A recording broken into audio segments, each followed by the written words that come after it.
Di ujung desa Cempaka, berdiri sebuah masjid tua. Dindingnya dari kayu jati yang mulai lapuk, atapnya ditumbuhi lumut tebal, dan lampu di serambinya sering berkedip tak menentu. Warga jarang memakainya lagi, bukan karena robon, tapi karena cerita lama tentang penunggu yang tak pernah pergi. Suatu sore, selepas maghrib, Pak Raffi duduk di serambi madrasah bersama 4 santri andalannya, Amir, Sitil, Fahri, dan Hawat. Usianya 65 tahun. Rambutnya memutil, sorot matanya tedun, namun dalam. Ia berbicara pelan tapi mantap. Besok malam kita akan mengaji di masjid tua itu, katanya. Amir, 17 tahun, santri baru yang terkenal penakut, langsung gelisah. Pak, bukankah orang-orang bilang, di sana ada penunggunya? Siti, 18 tahun, cerdas dan berani, tertawa pendek. Penunggu, halal, paling cuma cerita orang tua supaya kita nggak main-main ke sana. Fahri, 18 tahun, santai dan suka bercanda, ikut menimpali. Kalaupun ada penunggu, semoga dia mau ikut ngaji. Pak. Hawa, 16 tahun, diam saja. Matanya menatap ke arah jendela, seakan membayangkan masjid itu. Pak Raffi tersenyum tipis. Semakin jarang dipakai untuk ibadah, semakin leluasa jin menguasainya. Kita akan isi masjid itu dengan ayat-ayat Allah. Suaranya tak terbantahkan, seolah sudah bulat. Malam berikutnya, langit gelap tanpa bintang.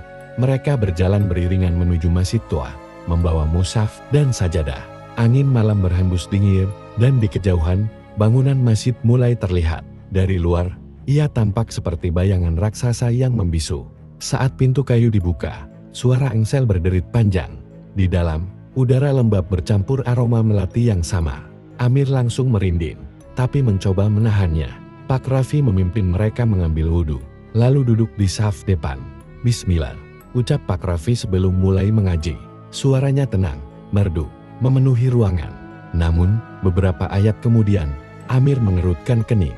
Ada suara lain, lirih dalam, seperti gema, tapi nadanya berbeda. Siti sempat berdiri, hendak melihat ke arah mimbar, tapi Pak Raffi memberi isyarat tangan untuk duduk.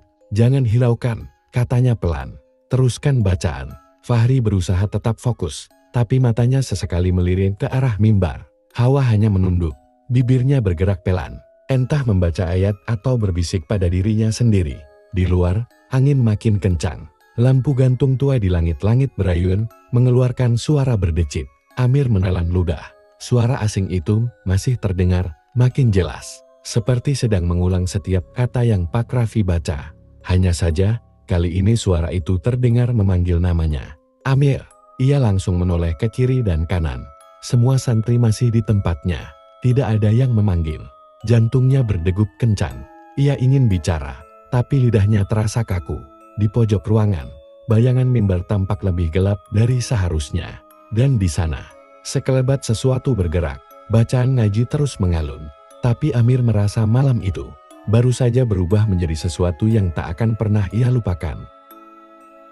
Perjalanan 5 orang menuju masjid tua, Pak Raffi, Amir, Sitil, Fahri, dan Hawa. Langkah mereka mantap di jalan setapak yang diapit pepohonan besar. Sesampainya di depan masjid, bangunan itu berdiri diam, seolah mengawasi kedatangan mereka. Lampu minyak di serambi berayun perlahan, meski angin hampir tak terasa. Dari sela pintu, aroma melati samar menyelinap. Lebih kuat dibanding malam sebelumnya. Pak Raffi membuka pintu kayu yang berderit panjang. Bismillah, suaranya mantap. Mereka masuk, mengambil wudhu di pancuran berlumut, lalu duduk di saf pertama. Pak Raffi memulai bacaan ngaji. Suaranya dalam dan menenangkan, bergema di seluruh ruangan. Awalnya semua berjalan lancar, sampai Amir merasakan sesuatu yang aneh. Gema itu terdengar seperti ada yang mengulang bacaan beliau, tapi nadanya lebih berat, lambat, dan seperti berasal dari jauh. Siti melirik ke arah mimbar, matanya menyipit. "PAK, itu." Pak Raffi langsung memberi isyarat dengan tangannya, agar ia diam. "Teruskan bacaan," ucapnya tanpa henti membaca. Fahri mencoba menahan senyum gugup, tapi tatapannya tak lepas dari mimbar. Lampu minyak di dinding berkedip pelan, menciptakan bayangan bergerak yang aneh di sudut ruangan. Hawa duduk paling ujung, matanya tidak tertuju ke mushaf, melainkan ke arah tirai kecil di samping mimbar. Wajahnya datar, tapi jemarinya meremas ujung sajadah. Amir mulai gelisah. Suara asing itu semakin jelas. Dan kini bukan sekadar mengulang ayat, ia memanggil namanya. Amir lirik, namun menusuk telinga. Ia menoleh cepat, tapi hanya melihat Siti yang tetap fokus membaca. Lalu, sesuatu membuatnya menahan napas. Dari balik tirai mimbar, terlihat ujung kain putih menjuntai, seperti bagian dari pakaian seseorang yang berdiri di sana. Kain itu bergerak, walau tidak ada angin. Pak Raffi menyelesaikan bacaan. Cukup untuk malam ini, katanya singkat. Kita pulang. Amir terkejut. Sekarang, kan baru sebentar, Pak. Pak Raffi menatapnya serius. Lebih baik kita tidak terlalu lama. Sebelum mereka terbiasa dengan kehadiran kita. Fahri tertawa singkat, mencoba mencairkan suasana. Merek, maksudnya siapa, Pak? Pak Raffi hanya diam, berjalan keluar lebih dulu. Saat mereka keluar, Amir menoleh sekali lagi ke dalam masjid. Dari balik tirai mimbar, ia yakin melihat bayangan seseorang berdiri. Dan kali ini, bayangan itu tampak melambai ke arahnya. Malam ini, ada tambahan satu santri yang ikut mengaji, Farid, 17 tahun, pendiam dan cenderung menuruti kata orang. Ia santri pindahan dari desa sebelah, belum terlalu akrab dengan yang lain. Farid, kamu ikut ya malam ini, kata Pak Raffi. Semakin banyak yang hadir, semakin kuat lantunan ayat kita. Farid hanya mengangguk pelan. Perjalanan menuju masjid tua terasa lebih panjang malam itu. Lampu minyak yang dibawa Pak Raffi berayun pelan di tangannya, menerangi jalan setapak. Amir berjalan di belakang, masih gelisah memikirkan suara asing yang memanggilnya 2 malam lalu. Siti di sisinya, berusaha tampak santai. Fahri berjalan sambil bersiul pelan, meski tatapannya sesekali melirik ke pepohonan. Hawa, seperti biasa, berjalan paling belakang. Begitu sampai, pintu masjid kembali berderit panjang saat dibuka. Aroma melati kali ini lebih pekat, menyusup dalam-dalam ke hidung. Farid sempat menutup hidungnya, tapi tak berkomentar. Mereka mengambil wudhu, lalu duduk di syaf. Ngaji dimulai, ayat demi ayat mengalun. Malam ini terasa lebih hikmat, sampai tiba-tiba Pak Raffi menghentikan bacaan. Ia menatap Farid. Farid, ambilkan sajadah cadangan di gudang belakang. Ada santri yang lupa bawa. Farid bangkit, berjalan ke arah pintu kecil di sudut masjid yang menuju gudang. Pintu itu menutup perlahan di belakangnya. 5 menit berlalu. Farid tak kembali. Dia kemana sih? Gudangnya kan dekat, gumam Farid sambil berdiri. Pak Raffi menggeleng. Biar saya yang, tapi sebelum ia sempat berdiri, suara pintu gudang berderit terbuka sendiri.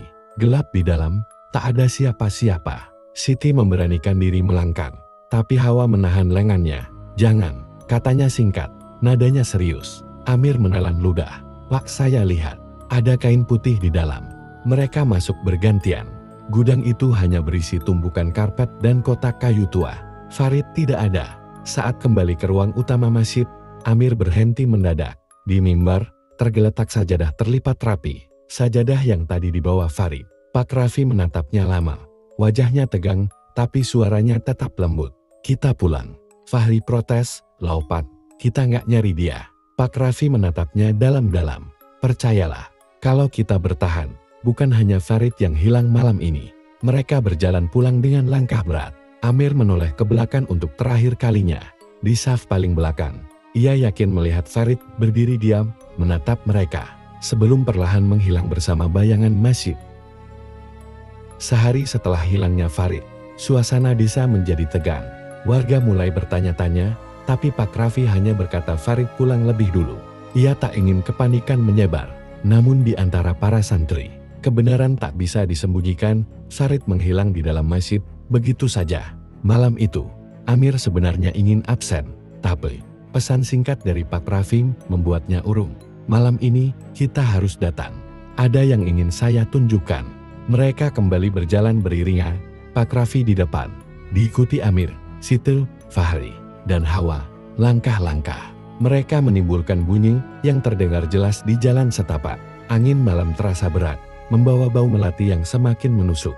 Masjid tua itu tampak sama seperti biasa dari luar.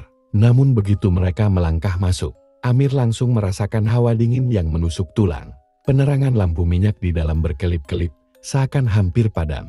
Pak Raffi meminta mereka duduk melingkar di tengah masjid.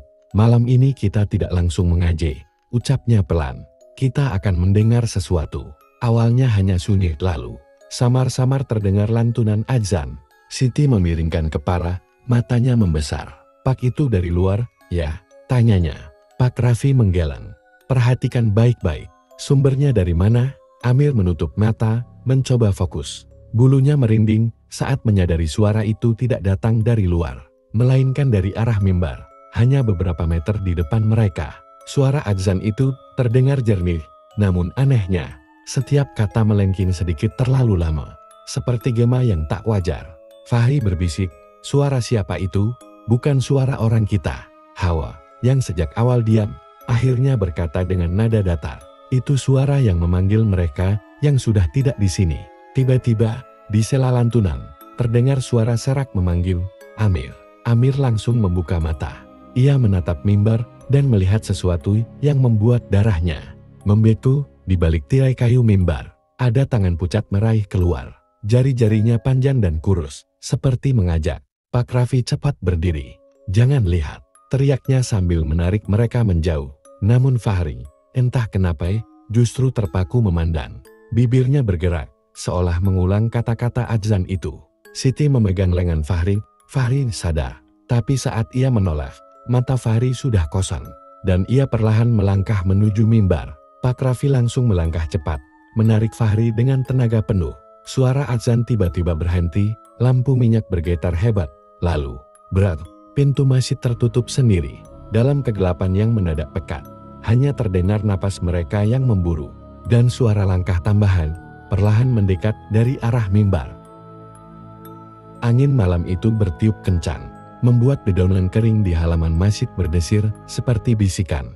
Masjid tua Al-Hidayah masih berdiri kokoh, meski dindingnya penuh retakan dan catnya mengelupas. Di dalam, hanya tersisa 5 orang, Pak Hamdan, sang ustaz sepuh yang selalu memimpin ngaji, Rizal yang selalu duduk di pojok kiri dekat jendela, Fahmi si pendiam yang jarang menatap orang, Siti yang masih setia membawa mushaf kecilnya, dan Nisa, adik Siti yang baru kali itu ikut mengaji. Malam itu, suasana lebih sunyi dari biasanya. Sejak hilangnya Amir pada pertemuan sebelumnya, tak ada satupun yang membicarakannya secara terbuka. Tapi semua tahu, kepergiannya bukan karena pulang duluan. Baik, kita mulai. Baca surah Yasin, suara Pak Hamdan terdengar berat, seolah ada beban besar di dadanya. Mereka mulai membaca dengan suara pelan, nyaris berbisik. Lampu kuning tua di langit-langit bergoyang pelan, menimbulkan bayangan panjang yang bergerak-gerak di dinding. Di tengah bacaan, Nisa tiba-tiba berhenti, matanya menatap ke arah langit-langit. Pak itu, ada orang di atas, ucapnya pelan. Semua serentak menoleh. Di atap masjid, terdengar suara krek-krek, krek, seperti ada yang berjalan pelan di atas genteng. Pak Hamdan mencoba menenangkan. Jangan hiraukan, fokus baca. Tapi suara itu makin jelas dan anehnya.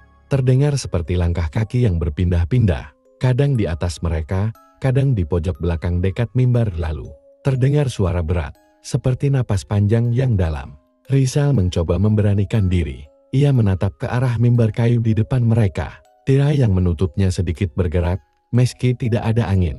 Dari sela-sela tirai, tampak sesuatu yang berwarna hitam pekat, bergerak perlahan. Siti menggenggam tangan Nisa erat-erat. Pak, kita harus keluar, ucapnya, hampir berbisik. Namun, sebelum Pak Hamdan menjawab, terdengar suara dari atas atap, kali ini sangat jelas. Satu lagi malam ini, lampu tiba-tiba padam. Masjid tenggelam dalam gelap, dan dalam kegelapan itu, terdengar suara langkah turun dari atap menuju mereka. Lampu minyak di masjid itu mulai redup. Suara bacaan Al-Quran yang tadinya mengalun merdu, berubah menjadi semakin lirih, seperti ditelan keheningan yang aneh. Pak Rahman tetap duduk tegak di saf terdepan, matanya fokus pada mushaf, seolah tidak peduli pada hawa dingin yang tiba-tiba menusuk. Fahri, yang sejak episode sebelumnya sering merasa ada sesuatu di atas langit-langit masjid, kembali menatap ke atas. Kali ini ia yakin matanya tidak salah. Ada bayangan gelap yang bergerak perlahan di antara balok kayu. Pak itu, gumam Fahri pelan. Tapi sebelum ia selesai bicara, Pak Rahman menatapnya tajam. Jangan berhenti, terus baca. Suaranya dalam, seperti sedang menahan sesuatu. Siti dan Maryam, dua santri perempuan yang duduk di saf kedua, mulai terlihat gelisah. Maryam sempat menoleh ke pintu masjid yang terbuka sedikit, melihat pekatnya malam di luar. namun ia segera menunduk lagi. Tiba-tiba, suara ketukan pelan terdengar dari arah mimbar tua di sudut masjid. 1 kali, 2 kali, lalu berhenti. Ali, yang duduk di dekat mimbar, langsung menggeser posisi duduknya. Kakinya gemetar tanpa ia sadari.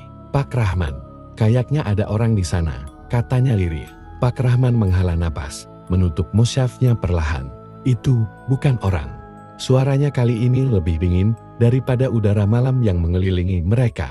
Fahri menelan ludah. "Kalau bukan orang, lalu apa?" Pak Rahman menatap semua muridnya satu persatu, lalu berkata, "Itu yang menunggu kita selesai, dan dia hanya akan memanggil salah satu dari kita malam ini." Masjid itu kembali sunyi, hanya suara napas mereka yang terdengar, dan dari langit-langit, bayangan itu mulai merangkak turun. Suara hujan deras mengguyur atap masjid tua itu malam ini, membuat udara lembab menusuk ke tulang. Lampu Petromax di tengah lingkaran hanya mampu menerangi sebatas wajah-wajah yang duduk mengaji. Selebihnya, sudut-sudut ruangan tetap tenggelam dalam kegelapan pekat. Ustaz Rahman membaca ayat demi ayat dengan suara berat dan tegas. Namun, di tengah bacaan, matanya berkali-kali melirik ke arah belakang ke mimbar kayu yang sudah lama tidak digunakan. Dia yakin melihat sesuatu bergerak di sana sejak awal mereka duduk. Raka, yang duduk tepat di sebelah kanan Ustaz, mulai merasa risih. Suara ayat yang dibacanya terdengar patah-patah. "Rak, kau kenapa?" bisik Fajar, menatap temannya yang pucat. Raka tak menjawab, hanya menggerakkan dagunya pelan, menunjuk ke belakang mimbar. Di sela suara hujan, samar-samar terdengar ketukan pelan. Sekali, 2 kali, seperti kuku yang mengetuk kayu. Nur, yang duduk di sisi kiri, mulai menarik mukenanya lebih rapat. "Ustaz, boleh saya duduk dekat Mbak Ratna?" tanyanya lirih. Belum sempat Ustaz Rahman menjawab, lampu Petromax berkelip-kelip, lalu meredup drastis. Dalam cahaya temaram itu, Ratna yang duduk agak jauh dari mimbar melihat sesuatu sosok hitam tinggi, berambut panjang kusut, membungkuk di atas mimbar sambil menatap ke arah mereka. Wajahnya pucat kehijauan, matanya merah menyala seperti bara. Ratna menelan ludah. Ustaz di belakang. Namun Ustaz Rahman hanya menatap tajam ke mimbar tanpa berkata sepatah kata pun. Lalu melanjutkan bacaannya dengan suara lebih keras, seakan menantang. Fajar yang sejak awal hanya diam, kini melihat jelas sosok itu mulai bergerak turun dari mimbar, merangkak perlahan di lantai. Tubuhnya bergetar seperti terserang demam. Suara ketukan kuku itu kini berubah menjadi gesekan kasar di lantai, mendekat ke lingkaran mereka. Dan tepat saat sosok itu hampir masuk ke lingkar cahaya, lampu Petromax padam total, gelap, hening, kecuali suara napas berat yang kini terdengar tepat di tengah-tengah mereka. Jendela masjid tua bergetar, lampu minyak di tengah ruangan berkedip-kedip seperti hampir padam. Suasana terasa lebih pengap dari biasanya. Pak Haji Mahmud duduk di posisi biasa di sebelah mimbar. Keringat dingin mengalir di pelipisnya meskipun udara dingin menusuk. Tangannya bergetar sedikit saat membalik lembaran mushaf. "Kita lanjutkan ke surah berikutnya," ujarnya lirih.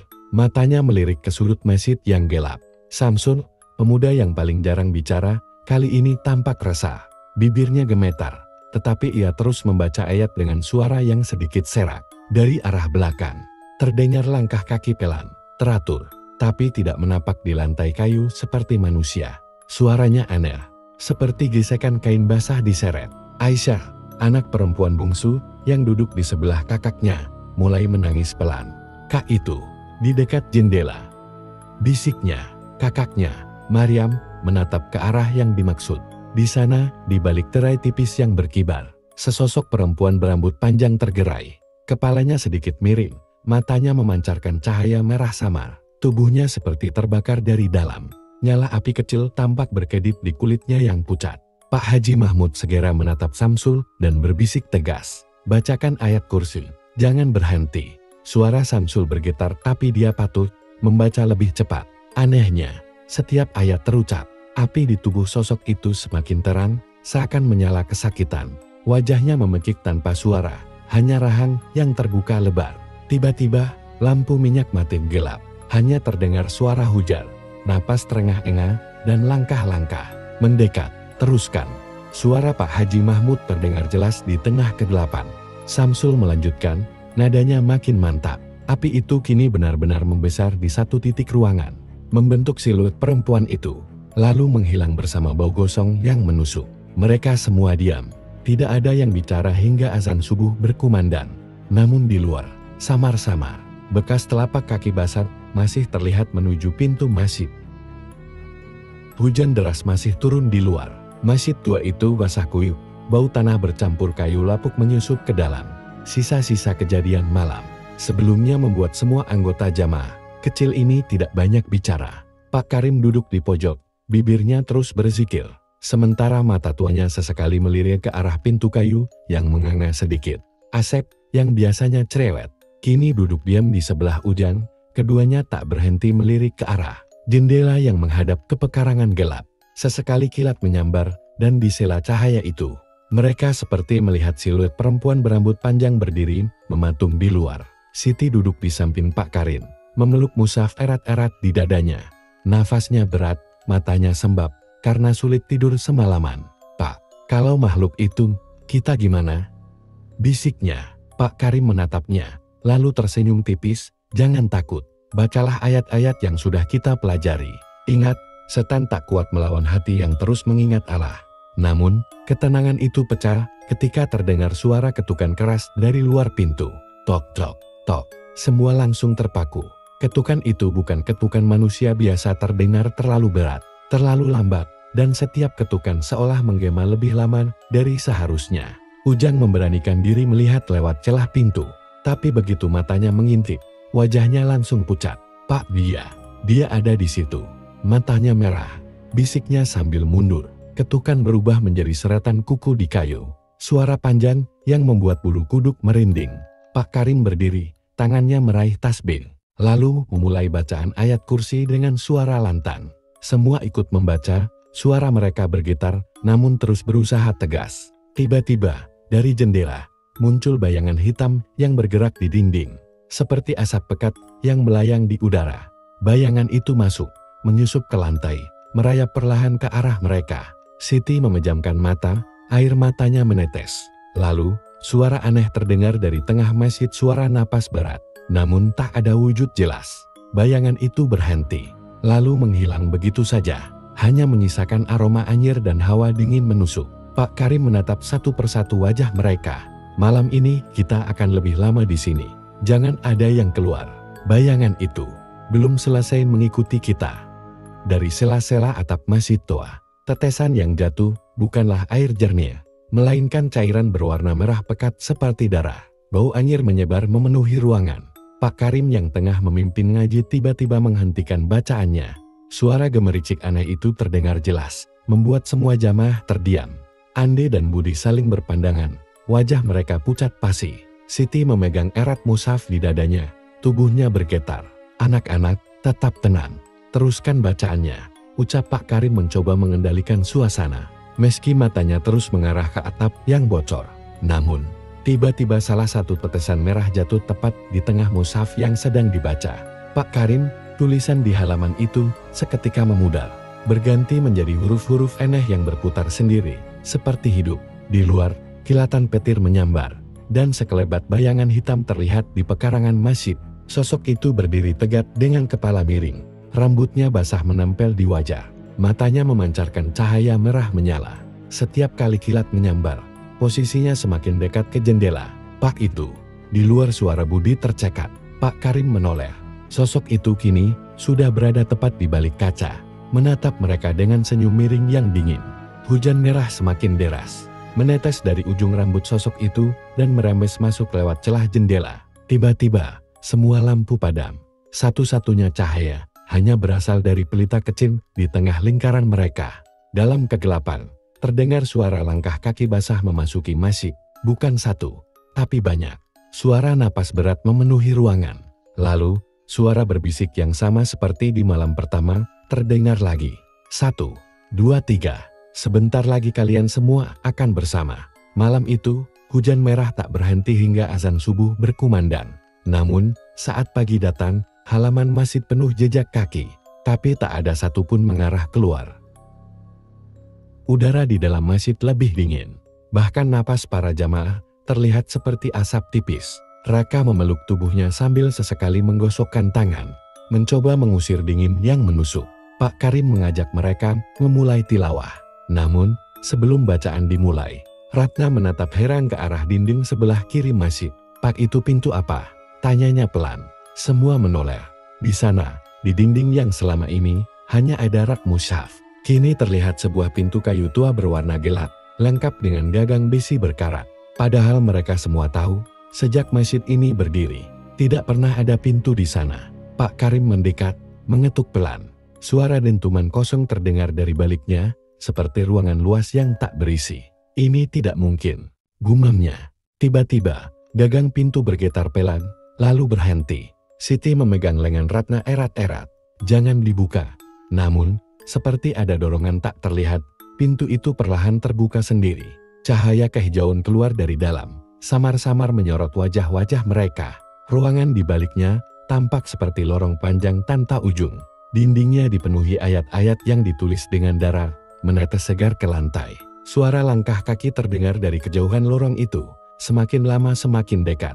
Mereka semua mundur, kecuali Pak Karim yang masih berdiri di ambang pintu. Wajahnya tegang. "Siapa di sana?" teriaknya. Tidak ada jawaban, hanya suara desisan panjang seperti ular. Lalu, dari ujung lorong, muncul sosok mengenakan jubah hitam panjang. Wajahnya terbungkus kain putih penuh noda merah. Tangannya memegang tasbih hitam yang butirannya tampak seperti gigi manusia. Sosok itu berhenti, menundukkan kepala, lalu mengangkatnya perlahan. Dari balik kain penutup wajah, tampak dua mata kosong, seperti lubang menganga. Seketika pintu itu tertutup keras. Saat semua menoleh kembali ke dinding, pintu itu sudah hilang, seolah tak pernah ada. Namun, di lantai tempat pintu itu berdiri tadi, kini tertinggal tasbih hitam, yang butirannya masih bergerak sendiri, seperti berdenyut. Di pekarangan masjid tua itu berdesir seperti bisikan halus. Hujan baru saja reda, meninggalkan aroma tanah basah yang bercampur dengan bau kayu. Lapuk dari tiang masjid, lampu minyak di tengah ruang utama berkelip lemah, seolah ikut ketakutan. 4 orang yang sejak awal terlibat dalam pengajian ini, Pak Haji Karim Imam Masjid, Ustaz Rahman Guru Ngaji, Dinda santri perempuan, dan Ilham santri muda kini duduk melingkar. Mushaf Al-Quran terbuka di hadapan mereka. Namun malam ini berbeda. Sejak pembacaan surah dimulai, suara azan samar-samar terdengar dari arah mimbar. Azan itu terdengar begitu syahdu, namun juga menyeramkan, seolah muazinnya berdiri di dunia lain. Pak Haji Karim memandang Ustaz Rahman dengan wajah pucat. "Rahman, kau dengar?" bisiknya. Ustaz Rahman mengangguk pelan. "Itu bukan suara manusia, Haji." Dinda yang duduk di sebelah Ilham mulai menggigil. "Tapi kenapa suara itu terdengar di dalam sini?" Tiba-tiba, pintu samping masjid terbuka perlahan. Sosok berjubah hitam, wajahnya tertutup kain putih kusam, masuk dengan langkah pelan. Tangannya memegang tasbih, butirannya bergerak sendiri tanpa disentuh. Ilham, yang dari awal sering berani berbicara, kini kehilangan kata-kata. Namun ia sadar, sosok itu bukan sekadar mengganggu, ia mengimami. Sosok tersebut berjalan ke arah mihrab, lalu menengadahkan tangan seperti hendak memimpin salat. Lampu minyak tiba-tiba padam. Hanya cahaya remang dari luar yang masuk, menyorot wajah pucat para jamaah. Takbir, suara sosok itu bergema, terdengar berat dan mengguncang hati. Pak Haji Karim mencoba membaca ayat suci untuk mengusir gangguan, tapi lidahnya keluh. Ustaz Rahman pun memegang dada, nafasnya berat, seperti ada beban besar menekan. Dinda menunduk, air mata menetes. Ilham menggenggam tangannya, mencoba menenangkan. Suara takbir kedua menggema, lalu ketiga, dan tiba-tiba, semua jamaah merasa tubuh mereka tertarik ke depan, menuju sosok itu. Mata mereka mengabul, telinga berdengung. Ketika kesadaran kembali, mereka mendapati masjid sudah terang benderang. Azan subuh berkumandang dari kejauhan. Tak ada lagi sosok berjubah hitam. Namun, di mihrab, tasbih yang tadi dipegang sosok misterius itu tergantung sendiri. Butirannya terus berputar pelan, seolah mengulang zikir abadi. Pak Haji Karim menutup mata, suaranya bergetar.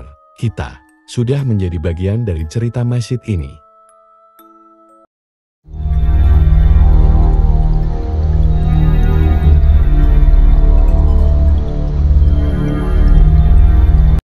Langit senja menggantung muram di atas desa Uringin Anyar. Di tengah deretan rumah tua yang terlihat seperti tak tersentuh waktu, berdiri sebuah bangunan kosan bergaya kolonial dengan cat kusam mengelupas. Kos Bu Marni. Dari luar, bangunannya tampak biasa saja, seperti kosan murah yang sering ditemui di desa-desa kecil. Namun suasananya sunyi, terlalu sunyi untuk ukuran sore. Reza Prasetya, mahasiswa semester awal dari luar kota, menurunkan ranselnya yang berat di depan gerbang kos. Ia baru saja diterima kuliah di kampus swasta di kota sebelah, dan karena ingin hidup hemat, ia memilih kosan yang murah dan jauh dari keramaian. "Permisi, Bu Marni," seru Reza pelan. Gerbang terbuka dengan bunyi berderit yang nyaring, seperti lama tak disentuh. Dari balik pintu utama, muncullah seorang wanita paruh baya mengenakan daster lusuh, rambut digelung, dan senyum yang terlalu lebar untuk wajahnya yang penuh kerutan. "Bu Marni, kamu Reza, ya?" tanda tanya. "Yang mau ngisi kamar 7, sapanya ramah, meski matanya tak ikut tersenyum. Reza mengangguk, lalu mengikuti Bu Marni masuk ke dalam. Langkahnya pelan melewati lorong sempit dengan dinding penuh noda hitam dan bau apak menyeruak. Beberapa pintu kamar tampak tertutup rapat, tapi ia merasakan tatapan samar dari balik ventilasi, seolah seseorang sedang mengintai. "Kos ini tenang, cocok buat mahasiswa yang butuh fokus. Tapi jangan lupa aturan ya," kata Bu Marni sambil membuka pintu kamar nomor 7. Begitu pintu terbuka, udara dingin menerpa wajah Reza. Kamar itu tampak sederhana, ranjang besi, meja kayu reot, lemari tua. Namun anehnya, udara di dalam terasa lebih dingin dari luar. Bahkan lampu kuning redup di langit-langit pun seperti bergetar. Padahal tak ada angin. "Sudah banyak yang pernah ngekos di kamar ini?" tanya Reza sambil menaruh ranselnya. Bu Marni terdiam sesaat. Matanya menatap kosong ke arah dalam kamar, lalu tersenyum kaku. "Ada, tapi kebanyakan pindah," katanya nggak betah. Reza tidak menaruh curiga. Ia justru merasa senang karena kamarnya cukup luas untuk harga murah. Setelah Bu Marni meninggalkannya, Reza mulai merapikan barang-barangnya. Tapi saat ia membuka laci meja, ia menemukan sesuatu. Sebuah buku catatan kecil, kusam, berdebu, dan di halaman pertama tertulis, "Kalau kamu baca ini, berarti kamu sudah di kamar 7, keluar sebelum malam ketiga." Reza tertawa kecil. "Paling tulisan orang iseng," gumamnya. Namun malam mulai turun perlahan. Saat Reza menutup gorden jendela yang menghadap taman belakang, ia melihat sekelebat bayangan berdiri diam di antara pohon-pohon pisang. Bukan hewan, bentuknya manusia, tapi diam, tidak bergerak. Ia menutup gordennya cepat dan menyalakan lampu. "Baru juga pindah, udah halu," katanya sambil merebahkan diri. Namun ketika matanya hampir terpejam, terdengar ketukan pelan dari balik lemari tua. Tok, tok, tok. Reza duduk perlahan. Ketukan itu berulang lagi. Tok, tok, tok. Pasti tikus ... pikirnya. Tapi ketukan itu kini terdengar seperti irama. Bukan suara acak, tapi seperti pola. Tok, tok, tok. Hening tok, tok, tok. Reza mendekat perlahan ke lemari. Tangannya gemetar saat meraih gagangnya dan menarik pintu dengan cepat. Kosong. Namun begitu pintu tertutup kembali, suara dari balik tembok membisik pelan. "Kamu yang berikutnya." Reza terpaku. Tak ada siapa-siapa, tapi entah kenapa, ia tahu. Malam ini, ia tidak sendiri. Malam pertama Reza di kamar nomor 7 tak berjalan semulus harapannya. Walau tubuhnya lelah, karena seharian mengangkat koper dan menyusun barang, matanya sulit terpejam. Kamar itu terlalu sunyi, sunyi yang bukan biasa. Seperti ada sesuatu yang menahan keheningan. Dan dalam keheningan itu, ada sesuatu yang bergerak. Sekitar pukul 1.30 dini hari, Reza mendengar suara ketukan lembut dari balik dinding di sisi kiri ranjangnya. Suara itu terdengar beraturan, seperti ada seseorang yang sedang menghitung waktu. Tok, tok, tok. Hening. Lalu terdengar lagi. Tok, tok, tok. Reza duduk, jantungnya berdebar, tapi pikirannya mencoba rasional. Mungkin tetangga sebelah, gumamnya. Walau dia tahu persis, kamar sebelah kosong. Ketika pagi datang, Reza turun ke dapur bersama Vira, satu-satunya penghuni yang tampak ramah. "Kamu dengar suara ketukan gak tadi malam?" tanya Reza, membuka percakapan. Vira menghentikan aktivitas menyeduh kopinya. "Dari kamar kamu?" tanyanya pelan. Reza mengangguk. Vira tak menjawab, hanya memalingkan wajah. Tapi Reza menangkap ada kecemasan di mata gadis itu. "Itu, Sering kejadian? Desaknya. Vira menarik napas panjang. Kamar 7 itu bukan kamar biasa. Zam dulu pernah ada anak yang juga nanyahan yang sama ke aku. Tapi besoknya dia nggak pernah kelihatan lagi. Ucapan itu seperti palu godam menghantam logika Reza. Ia mencoba tertawa, menyebut Vira terlalu serius. Tapi sorot mata gadis itu tak bercanda. Malam kedua, Reza tidur dengan lampu menyala. Ia menyalakan suara white noise dari ponsel, berharap bisa menutupi suara-suara aneh. Tapi tepat pukul 1.30 menit, tok tok tok. Kali ini lebih keras. Ia menempelkan telinga ke dinding, diam. Dan lalu suara berbisik terdengar samar. Tolong, aku masih di sini. Reza terlonjak. Ia langsung berdiri, menatap dinding itu dengan wajah pucat. Tangannya menggenggam ponsel. Ini pasti cuma sugesti, pikirnya. Tapi saat ia mendekat untuk memeriksa lebih detail, ia melihat retakan kecil di sudut bawah dinding. Retakan yang tidak ada kemarin. Dari retakan itu, mengalir cairan merah gelap, seperti darah yang merembes perlahan. Reza mundur pelan. Dingin merambat ke tengkuknya. Ia tidak tahu bahwa malam itu, kamar nomor 7 sedang membuka pintu pada sesuatu yang jauh lebih dalam dari sekadar suara. Pagi itu, Reza duduk mematung di dalam kamar nomor 7, matanya menatap lurus ke arah retakan dinding. Tampak darah merembes malam tadi, tapi kini retakan itu mengering, nyaris tak terlihat.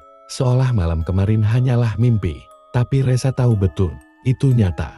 Ia bahkan memotret cairan itu dengan ponselnya. Namun saat ia membuka galeri, fotonya hilang. Hanya tersisa foto kosong gambar dinding kusam tanpa noda, tanpa retakan. Ini mulai gak masuk akal. Desah Reza. Ia bangkit dan menghampiri lemari, membuka pintu perlahan. Cermin kecil di dalam lemari kini penuh embun, walau suhu kamar biasa saja. Dan di embun itu, tergurat sebuah tulisan samar, "Tolong, gali temboknya." Ketika Reza menoleh, jantungnya nyaris berhenti. Di balik pantulan cermin, berdiri sosok perempuan dengan wajah kabur. Ia berdiri di belakang Reza, diam. Lalu menghilang begitu Reza membalikkan badan. Reza berlari keluar kamar, napasnya memburu. Ia butuh jawaban. Satu-satunya orang yang bisa ia ajak bicara hanya Vira. Ia mengetuk pintu kamar 5. Dan gadis itu membukakan pintu dengan ekspresi waspada. "Kamu lihat sesuatu?"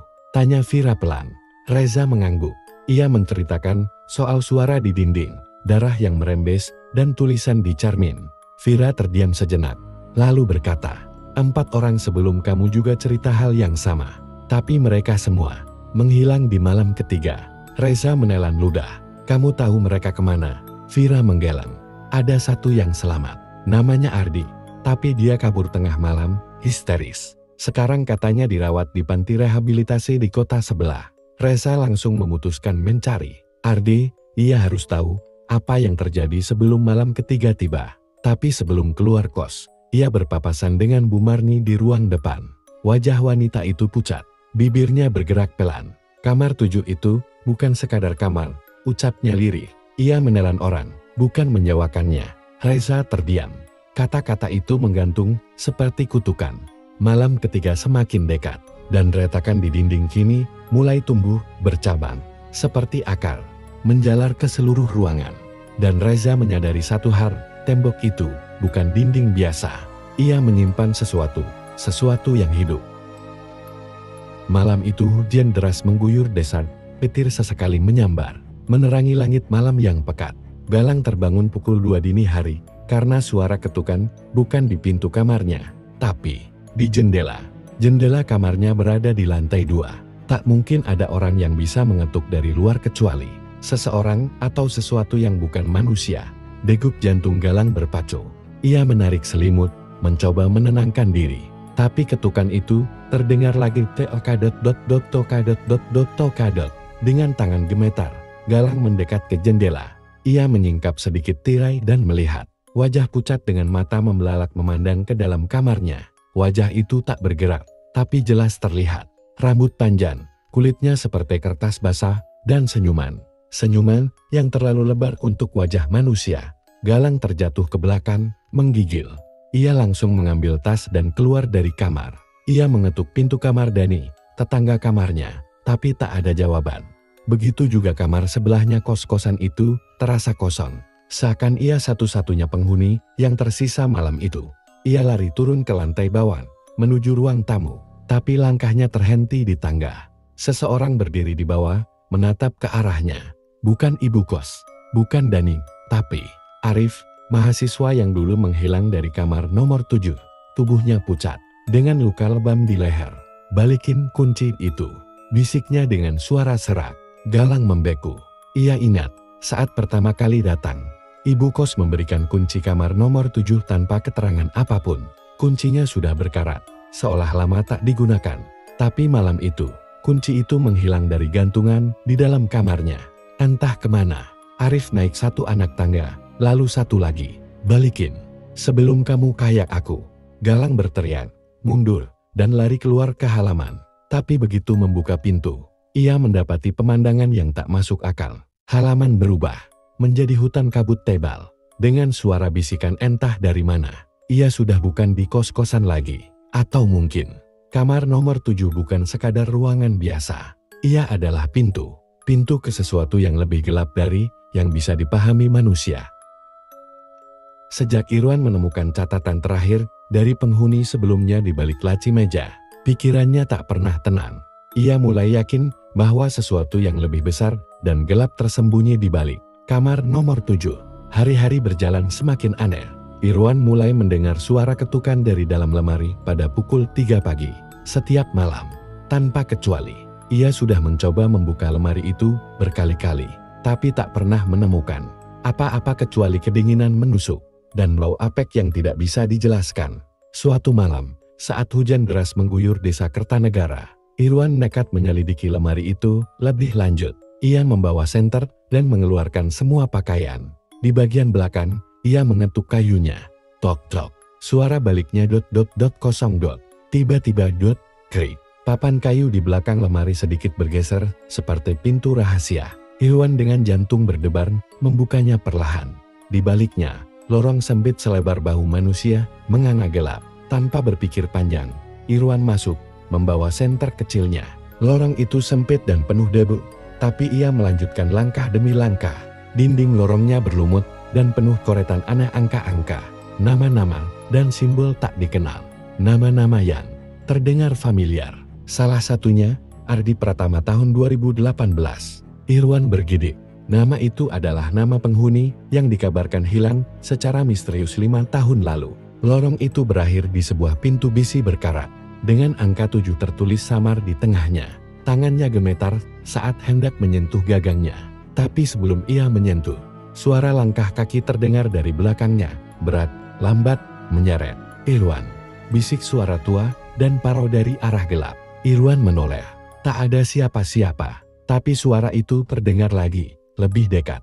"Irwan, jangan buka pintunya." Ia berbalik, panik. Tangannya menyentuh gagang pintu besi itu, dan klik pintunya ternyata tidak terkunci. Perlahan, ia membukanya. Tapi yang ada di balik pintu itu bukanlah ruangan, bukan pula lorong lain, melainkan kegelapan yang begitu dalam, seolah-olah dunia berhenti di sana. Tiba-tiba dari dalam kegelapan, muncul satu tangan putih pucat dengan kuku panjang menyentuh leher Irwan. Irwan pun menjerit, tapi tidak ada suara yang keluar. Lalu, semua menjadi gelap, dan ketika pagi datang, pemilik kos melihat bahwa kamar nomor 7 kosong kembali, dan kuncinya, seperti biasa, tergantung rapi di meja depan. Seolah Irwan tak pernah tinggal di sana. Hujan turun deras malam itu. Petir menyambar sesekali, menerangi kamar kos nomor 7 yang mulai lembab. Arif belum juga kembali sejak pagi, dan itu mulai membuat Reno tak tenang. Sudah 2 hari, Arif tak meninggalkan jejak. Kamar nomor 7 pun kembali kosong. Namun malam ini, Reno merasa ada yang aneh. Tepat pukul 2 dini hari, saat semua penghuni kos sudah tertidur, Reno terbangun karena mendengar suara samar dari dalam kamarnya. Bukan suara angin, bukan pula tetesan air hujan. Suaranya seperti ketukan, tapi datangnya bukan dari pintu, melainkan dari bawah lantai. Tok tok tok. Reno menelan ludah. Dia berusaha memastikan bahwa itu hanya halusinasinya yang terlalu lelah. Tapi suara itu berulang. Semakin lama, ketukannya semakin cepat, dan terdengar seperti dari dalam papan lantai kamarnya sendiri. Dengan tangan gemetar, Reno menyinari lantai kayu dengan senter dari ponselnya. Ia menunduk, menyentuh kayu yang terasa lebih dingin dari biasanya. Tepat ketika dia mendekatkan telinga, sebuah bisikan terdengar lirih, nyaris tak terdengar. "Tolong aku, tolong keluarkan aku." Reno mundur dengan napas memburu. Wajahnya pucat pasi. Ia pun nekat mengambil obeng dari laci dan mencoba mencongkel satu papan lantai yang terasa lebih longgar. Setelah beberapa menit, papan itu terbuka. Bau busuk menyengat menyeruak keluar, seperti daging busuk yang dikubur terlalu lama. Reno menutup hidungnya, namun apa yang ia lihat di dalam membuat jantungnya hampir berhenti berdetak. Tepat di bawah lantai, ada ruang sempit seukuran tubuh manusia. Di dalamnya, jasad lelaki muda dalam posisi meringkuk. Matanya masih terbuka, kaku, mulutnya menganga.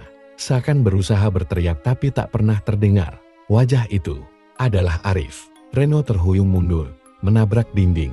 Tapi sebelum ia bisa lari keluar kamar, lantai tempat dia berdiri tiba-tiba bergetar sendiri. Lalu menganga, menelan papan-papan kayu seperti gerigi tajam. Ia segera bangkit dan berlari keluar kamar, berteriak sekuat tenaga. Namun begitu pintu kamar dibuka, semua suara mendadak hening. Lorong kos kosong, semua pintu tertutup rapat. Tak ada satupun lampu menyala. Reno berdiri di sana, gemetar. Tapi saat ia menoleh ke belakang, pintu kamar nomor 7 tertutup sendiri. Dan dari sela-sela bawah pintu, mengalir setetes darah segar.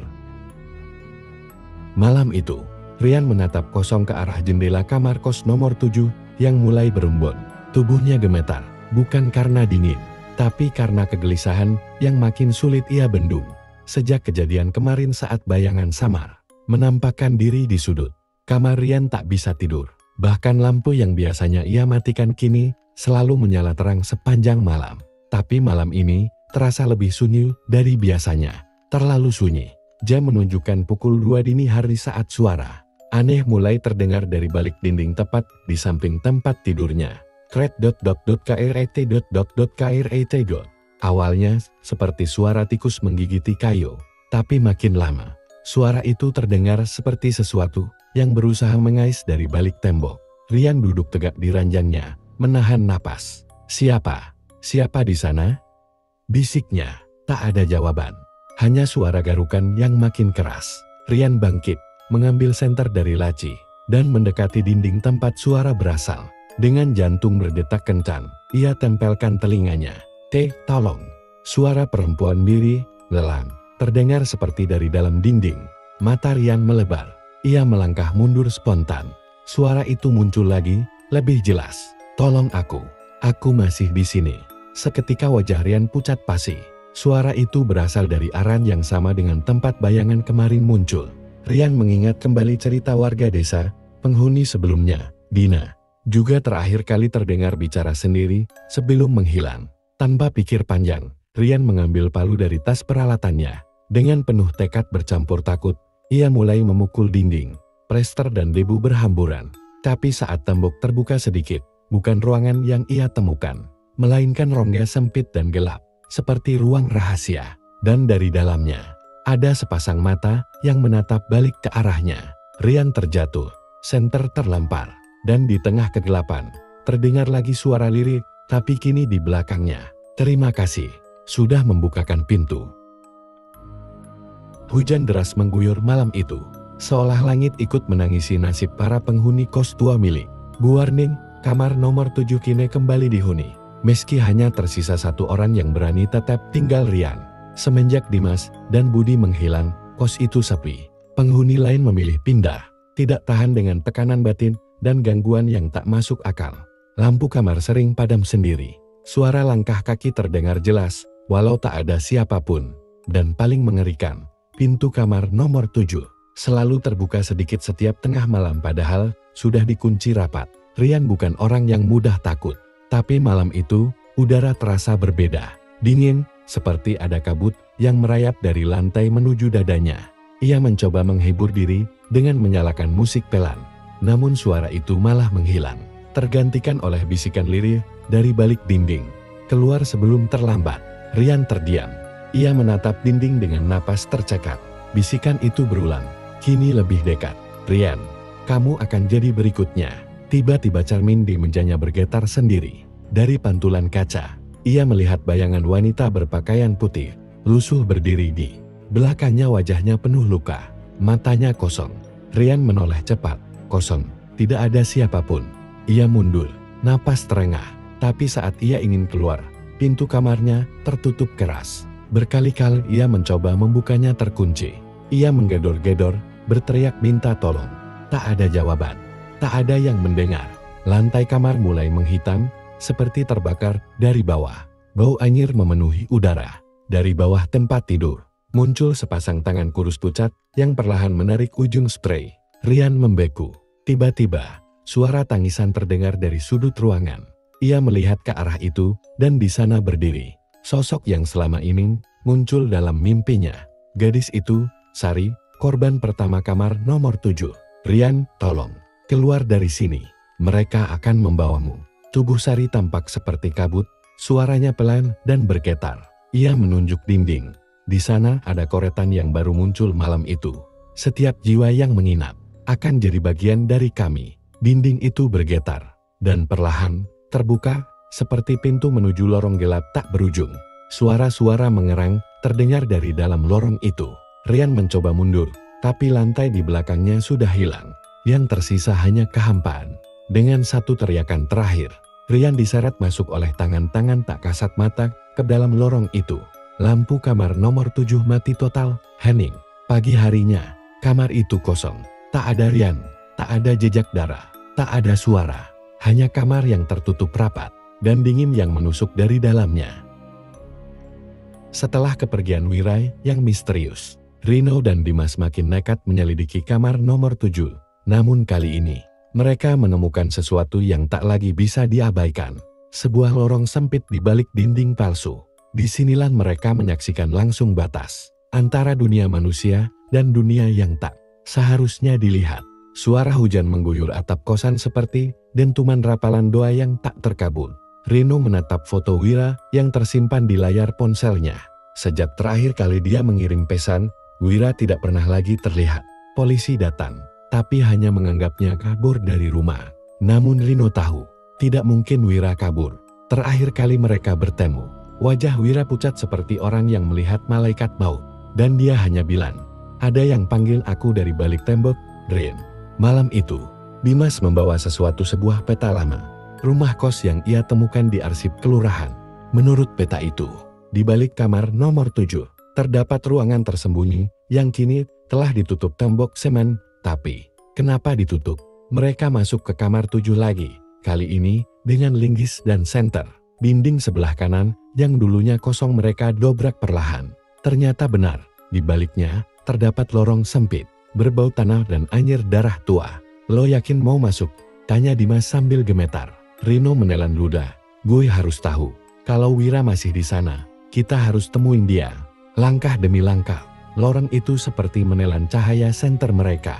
Dindingnya dipenuhi goresan tangan, seperti orang-orang yang pernah dikurung dan mencoba melarikan diri. Beberapa koretan bertuliskan, jangan percaya suara yang memanggil.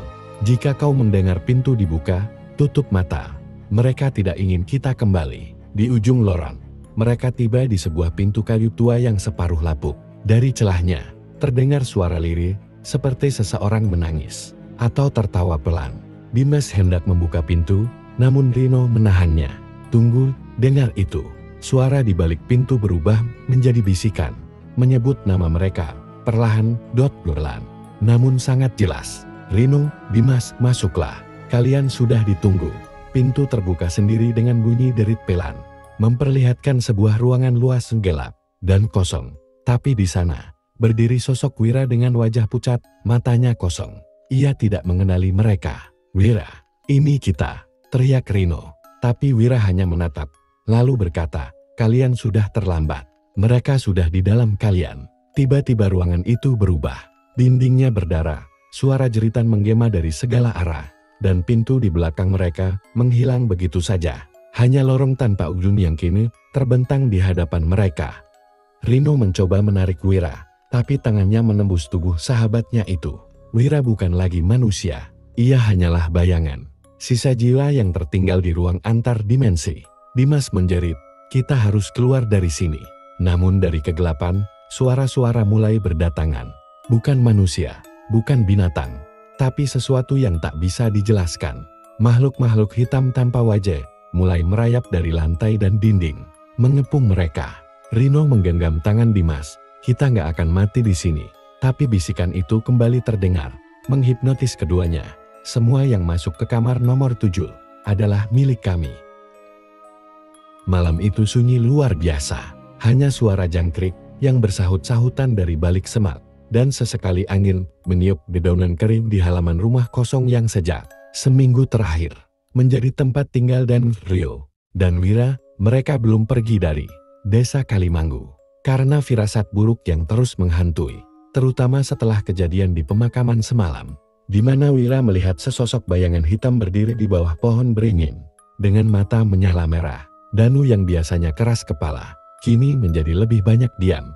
Ia duduk di serambi rumah, menatap langit malam yang tertutup awan. Rio duduk di sampingnya, menyalakan rokok dengan tangan gemetar. Kita harus pergi dari desa ini besok pagi, kata Rio akhirnya. Semua ini udah nggak masuk akal, no. Danu hanya mengangguk pelan. Tapi belum sempat mereka membahas lebih jauh, terdengar suara kentongan di pukul 3 kali toka ... dari arah balai desa. Wira yang berada di dalam rumah langsung keluar. Kalian dengar? Mereka bertiga saling pandang. Kentongan itu biasanya hanya dibunyikan saat ada kejadian darurat. Tapi siapa yang memukulnya di jam segini? Mereka bertiga memutuskan untuk berjalan ke arah balai desa. Langkah mereka pelan, menyusuri jalanan desa yang gelap dan berkabut. Tapi sesampainya di balai desa, tempat itu kosong. Tidak ada orang, tidak ada penjaga ronda. Bahkan kentongan pun tidak bergoyang. Aku rasa, tadi aku lihat ada yang berdiri di sini, bisik Wira. Suaranya nyaris tenggelam oleh hembusan angin. Danu mendekati kentongan yang tergantung. Ia menyentuhnya dengan tangan gemetar, masih hangat. Tiba-tiba, dari kejauhan terdengar suara jeritan seorang wanita panjang dan melengking, datang dari arah rumah kepala desa. Mereka berlari ke arah suara itu, dan ketika sampai di depan rumah Pak Leban, mereka mendapati pintunya terbuka lebar, lampunya mati total, dan suasana begitu mencekam. Wira melangkah masuk lebih dulu dengan senter di tangan. Tapi sebelum mereka sempat meneriakkan nama Pak Lebar, mereka melihat sesuatu. Di ruang tamu yang gelap, ada sesosok wanita tua berambut putih panjang duduk di kursi. Wajahnya tak terlihat jelas, tapi suara erangannya menggetarkan dada. Di lantai, tergolek tubuh Pak Lebar tak bergerak, matanya melotot kosong ke langit-langit. Rio langsung muntah di tempat. Danu menarik Wira untuk mundur. Tapi sesosok itu perlahan menoleh ke arah mereka dan menyeringai. Giginya runcing, kulitnya retak seperti tanah kering, dan dari matanya menetes darah hitam pekat. Mereka langsung berbalik lari tanpa menoleh ke belakang. Malam itu menjadi malam paling mengerikan sepanjang hidup mereka. Dan kini mereka tahu, misteri desa Kalimanggu jauh lebih kelam dari yang mereka duga. Tengah malam yang membekukan tulang, Bayu dan Galang melangkah perlahan-lahan ke arah bangunan tua yang dipercaya sebagai pusat dari semua kejadian misterius di desa Alasor. Bangunan itu adalah sebuah pendopo, kayu kuno yang setengah roboh, tertutup lumut, dan dikelilingi pagar bambu berduri yang terlihat seperti belum disentuh manusia selama puluhan tahun. Suasana di sekitar pendopo seolah-olah berhenti. Tidak ada angin, tidak ada suara, hanya detak jantung mereka yang berdentum keras dalam dada. Ini tempatnya, bisik Galang dengan suara tercekat. Bayu menatap bangunan itu. Matanya menangkap simbol-simbol aneh yang terukir di tiang-tiang kayunya. Beberapa dari simbol itu seperti bergerak perlahan seolah hidup. Mereka melangkah masuk. Begitu mereka melewati ambang pintu, udara berubah drastis. Bau amis menyengat bercampur aroma dupa yang terbakar. Lantai kayu berderit setiap kali diinjak, seakan-akan menjerit kesakitan. Di tengah ruangan itu, mereka melihat sesosok wanita tua duduk bersila di atas tikar anyaman. Rambutnya panjang dan putih kusut.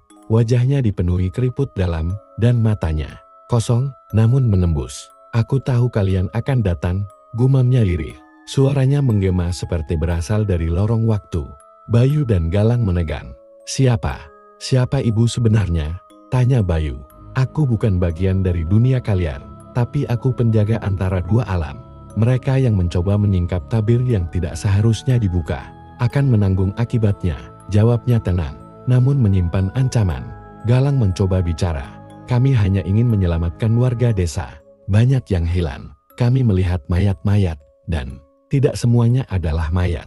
Potong wanita tua itu tiba-tiba dengan suara menggelegar. Ruangan bergetar. Bayangan di sudut-sudut ruangan mendadak menampakkan wajah-wajah, pucat wajah para korban yang telah hilang, membisu, memandang penuh luka. Desa ini terikat perjanjian lama, lanjut wanita tua itu. Leluhur kalian pernah membuat janji kepada penunggu alas. Setiap 7 siklus purnama merah harus ada yang dikorbankan. Jika tidak, seluruh desa akan menjadi tumbal. Bayu mundur 1 langkah. Tapi itu gila. Siapa yang melakukan perjanjian itu?